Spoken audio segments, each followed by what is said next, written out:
At 5:30 a.m., the alarm rang in the dark, just like it had for decades. Michael opened his eyes before the sound even finished. He didn't need the alarm anymore. His body woke up on its own, trained by years of routine. He lay still for a moment, staring at the ceiling, listening to the silence of the house. The kettle whistled softly a few minutes later. Michael stood in the small kitchen, hands resting on the counter, waiting for the coffee. Outside, the street was quiet. No traffic.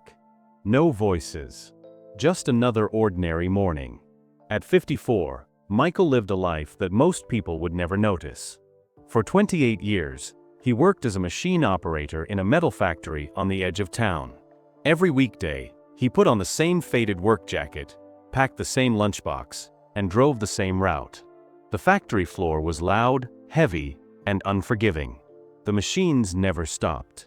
Neither did the pressure. He wasn't a manager. He wasn't important. But he showed up. Every single day. Michael was a father of 2 grown children. They had their own lives now.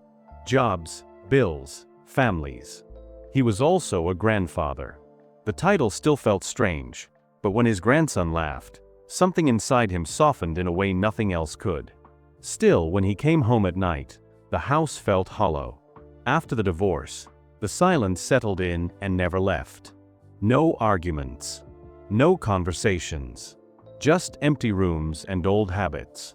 Some evenings, he ate dinner standing at the counter. Other nights, he forgot to eat at all. He told himself he was fine. That this was just how life was now. At work, his body ached more than it used to. His hands were stiff in the mornings. His back complained with every long shift. But he never talked about it. Men his age didn't complain. They endured. Michael believed this was the rest of his life. Wake up, work, come home, sleep, repeat. He didn't know yet that everything he thought was permanent was about to disappear. The factory smelled the same as always, oil, metal, and heat, but something felt different that morning. The supervisors walked faster. Conversations stopped when someone else entered the room. Michael noticed it, but he said nothing. He focused on his machine, the one he had operated for nearly 3 decades. By lunchtime, everyone knew. The factory was closing. They called it restructuring, but the word meant nothing to Michael. All he heard was that the machines would stop, the doors would close, and the routine that held his life together would be gone. Some younger workers cursed. Others stared at the floor. Michael just nodded, as if he had expected it all along. He finished his shift. He cleaned his station. He packed his lunchbox. When he walked out of the building for the last time, he didn't cry. He didn't feel angry either. He felt empty. At home, the hours stretched in strange ways. Mornings still started at 5:30 a.m., but there was nowhere to go. He sat at the kitchen table, coffee growing cold, watching sunlight move across the wall. Unemployment after 50 wasn't loud. It didn't shout. It whispered. Weeks passed. Then months. Michael applied for jobs he had done his whole life. Some never answered. Others thanked him politely and chose someone younger. Every rejection landed quietly, but they piled up inside him. Bills began to stack on the counter. He counted his savings again and again, hoping the numbers would change. They never did. His children called. They asked how he was doing. "I'm fine," he said every time. He skipped family gatherings. He didn't want their worried looks. He didn't want to explain why a man who had worked his entire adult life suddenly had nowhere to be. At night, he lay awake, staring at the ceiling, wondering when he had become invisible. For the first time, Michael was afraid, not of failing, but of being unnecessary. The days blended together after that. Michael stopped keeping track of time the way he used to. Mondays felt like Sundays. Mornings had no urgency. Evenings arrived too early. He still woke up before dawn. Old habits didn't disappear just because work did. Some mornings, he sat in his car without turning the key, remembering the drive to the factory, the traffic lights, the coffee shop he never had time to stop at. Now he had all the time in the world, and none of it felt useful. His grandson became the one thing that pulled him outside. Twice a week, Michael walked him to the small park near the apartment. They moved slowly, hand in hand. The boy talked about everything: bugs, clouds, cartoons, things that made no sense but somehow mattered. One afternoon, they sat on a bench watching other children play. Michael felt a familiar weight in his chest, the feeling that he was just passing time, not living. A man sat down beside him.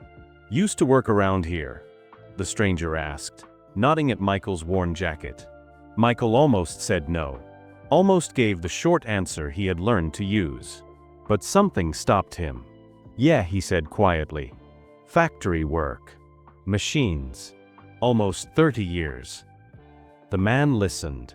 Michael talked about shifts, safety rules, mistakes you only make once. He talked about discipline, patience, and showing up even when your body hurts. When he finished, the stranger smiled. "That kind of experience is rare now," he said. The words stayed with Michael long after the man left. That night, Michael lay in bed thinking, not about what he had lost, but about what he still carried with him. Skills, knowledge, stories. For the first time in months, the fear softened just a little. He didn't know where the thought would lead, but it was the first small crack in the wall he had built around himself. The next morning, Michael woke up with that thought still in his head. Not a plan. Not hope. Just a question he hadn't asked himself before. What if he still had something to offer? He spent the morning cleaning out a drawer filled with old papers. Pay stubs. Manuals. Certifications he had forgotten about. They weren't impressive, but they told a story. A long one. Later that week, he passed a small technical school while walking his grandson. The building was modest. Nothing special. A sign by the door read, "Training tomorrow's workers." Michael stopped. Inside, the hallway smelled faintly of dust and oil. He spoke to a receptionist, his voice unsure, hands slightly shaking. He explained his background, expecting a polite smile and a quick dismissal. Instead, she asked him to wait. The director spoke with him for 20 minutes. No promises. No excitement. Just questions about safety, patience, and how he handled young workers who didn't listen. A week later, the phone rang. It wasn't full-time. It wasn't permanent. It barely covered his expenses. But it was work. Michael stood in front of a small group of young trainees on his first day. His voice cracked when he introduced himself. They looked bored, distracted, just like he once had. He showed them how to respect the machines, how small mistakes could cost fingers or lives. He spoke slowly, honestly. Something shifted. He came home tired that evening, but it was a good kind of tired. The kind that reminded him he existed. The loneliness didn't disappear. The doubts didn't vanish. But they no longer owned him. Michael wasn't starting over. He was building forward, piece by piece. A year passed quietly. Michael turned 56 without much celebration. No big party. Just a small cake, his children, and his grandson climbing onto his lap. That was enough. His job at the technical school never became glamorous. Some days were frustrating. Some students didn't care. Some never showed up again. But others listened. Some asked questions. A few even thanked him. Michael still lived simply. He still counted his money carefully. His back still hurt in the mornings. But something inside him had changed. He no longer felt invisible. He had a place to be. A reason to wake up. People who depended on his experience. On weekends, he took his grandson to the park and talked about work, not with shame, but with quiet pride. He wasn't rich. He wasn't famous. He was useful. One evening, as the sun set through the kitchen window, Michael stood where he used to eat alone. This time, he smiled. Life after 50 hadn't turned out the way he planned. It had taken things from him. But it had also given him something unexpected, a second beginning. Michael learned that an ordinary life doesn't need applause to matter. Even after 50, even after loss, meaning can grow again, slowly, honestly, and quietly. Because sometimes, life doesn't end after 50. Sometimes, that's exactly when it finally begins. If this story touched you, don't scroll away just yet. There are many men over 50 who feel invisible, lost, or unsure if it's too late to begin again. If this story made you feel less alone, consider subscribing to Men After 50 Stories. And if you're comfortable, share your thoughts in the comments. Your words might be exactly what someone else needs to hear today.